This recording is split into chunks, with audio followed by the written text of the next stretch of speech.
Capitalism itself originated as a bad word. It was invented by socialists to describe a system of exploitation of labor. And it has shifted in the sense that where socialism was held to be this future ideal, there's a shift of discourse that happened in the 80s where people started talking about actually existing socialism. We'll stop talking about socialism as an ideal, but systems that actually exist. But at the same time, capitalism became the impossible ideal, which has never been quite realized. And interestingly enough, even on the left, you see that more and more. It seems to me that this presentation is a very elegant and effective version of that, but it has all the limitations of that kind of utopian view, which doesn't correspond very well with capitalism as it's ever actually been practiced overall. So I want to, first of all, address the question of human motivation. I think that's extremely important. And it is absolutely true that the weakness of previously existing anti-capitalist politics is that they don't tend to incorporate room for human initiative, and they tend to create bureaucratic systems that stifle them. Clearly, the most important thing for any social movement that believes in human freedom, or any vision of human freedom, would be create an economic system which would maximize individual initiative. The question is, can capitalism ever become that system which allows for democratic initiative for anybody with a bright idea to go ahead and pursue it? There are various structural reasons why one would believe that not to be the case. And even if you go back to Marx in Capital, the talk of the different motivations that bring people to be capitalists or that motivate capitalists, one of the great points that Marx made in Capital is, and I think one of the things that stands up about the book, is that the motivations of the capitalists don't actually matter. There is a certain dynamic within the system as a whole, which means that you could be the nicest person in the world, you could have the best intentions possible, you could love your workers more than yourself. It doesn't matter. If you're in a competitive marketplace that's structured in a certain way, there are constraints. And there's no reason to imagine those constraints will go away if everyone means well. One of the most compelling documents I've ever seen was during the Bush administration, a group of CEOs wrote a letter to the president, actually, of the United States. And they were mainly people in energy companies, essentially saying we need greater government control on energy production to contain global warming. And these are the guys who are the heads of energy companies. Basically saying stop us before we kill again. We don't want to destroy the world, but we are compelled by the structure of our position. We're answerable only to our stockholders. We have to make the maximum amount of profit possible for them, regardless of our personal feelings. We don't like the results. Create laws to stop us from doing this.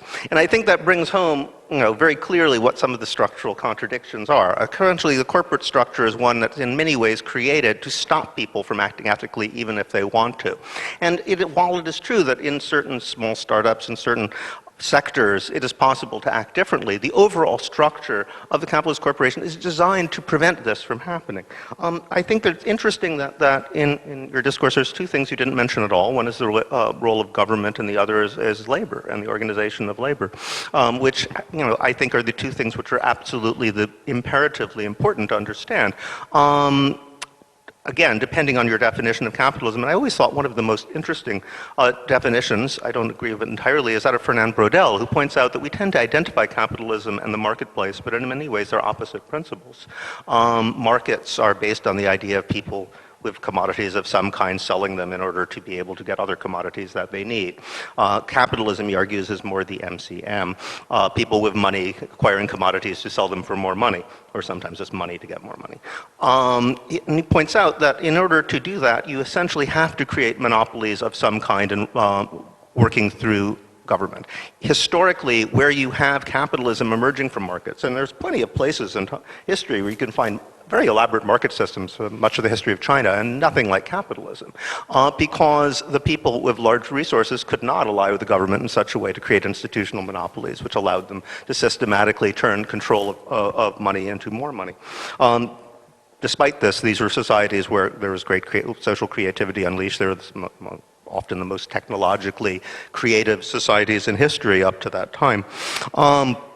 So there is no, so capitalism itself does not necessarily flow from the existence of markets. But second of all, I think we have to think about labor. Is it possible to have a capitalist system which is, say, rewarding entrepreneurial risk, but anybody getting a job is taking a risk as well, and the rewards are not equally distributed to the people who are taking that risk.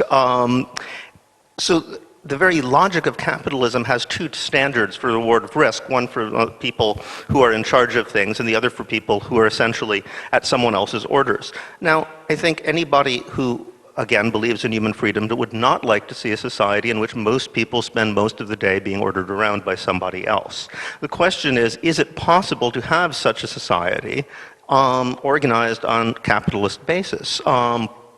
Again, it strikes me that any system in which you had something like, say, workers' cooperatives, democratically organized internal organizations competing in the market, even if they were competing on a marketplace, would not be something that we would end up calling capitalism, and would not be possible under capitalism as currently conceived. I think that we could be talking about names, but it strikes me that insofar as it would be possible to have a social organization where most people are not actually simply subordinates following orders and a command structure, and in which you do not have institutional government guarantees of various types of monopoly and rent rights. It would be hard for me to think of that as capitalism or see what the point of calling it would be. The third element I think we have to talk about is growth.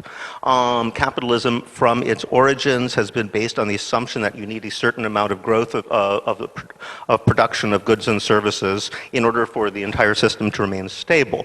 At the moment we are engaged, at the cusp of an ecological crisis where what had been considered normal rates of growth are clearly unsustainable. It seems to me very difficult to understand how a profit-based system, such as exists today between competing corporations, would be able to maintain itself under a situation of sustainable levels of growth, which basically means none, and a distribution of resources in a more equitable fashion, since it would necessarily mean the most vicious level of cutthroat competition between existing firms if they're actually, the only way, historically, that capitalist firms have been able to offer any sort of reasonable deal to large members of the working class has been under periods of very high levels of growth that were in the mid-century that allowed Keynesian politics. Now, in a situation of zero growth, it's really hard to imagine how it wouldn't be either come down to some kind of vicious competition between labor and capitalism, or even more vicious competition between the capitalists themselves, or both at the same time. So these are some issues that I want to throw out. The final one, how many minutes do I have? 2 minutes, okay, is technology. Now, while it is true that historically capitalism has coincided with incredible amounts of technological creativity, most of that technological creativity has actually been funded by governments and not come out of private sector at all. And that's actually increasingly true.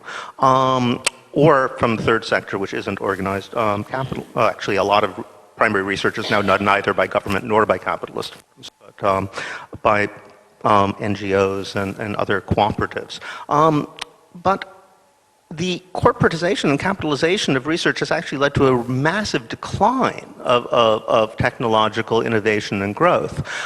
It seems to be, as a system, we're seeing capitalism has really come to about its limits in terms of its very ability to provide the thing which had been its major advantage, which was rapid and spectacular technological innovation leading to greater possibilities and prosperity, which allows wealth to be redistributed to a degree where that normal tendency for wealth to accumulate, on which so many people, most recently Piketty, has observed, could be to some degree undercut. So it seems to me we've got at a period where capitalism has really gone, it had a good historical run. But on every major measure we can find, it's running out of steam. It's no longer able to provide greater equality. It's creating greater inequality. It's no longer able to create technological innovation on anything like the scale it had before. If anything, it seems to be a break against such innovation. It no longer seems to be able to provide relative levels of peace and security for people. And at exactly the moment where it seems to be failing on all fronts, it seems surprising to me that there is this sudden movement within people who 30 years ago would have been against it to say, well, maybe we can save it from itself.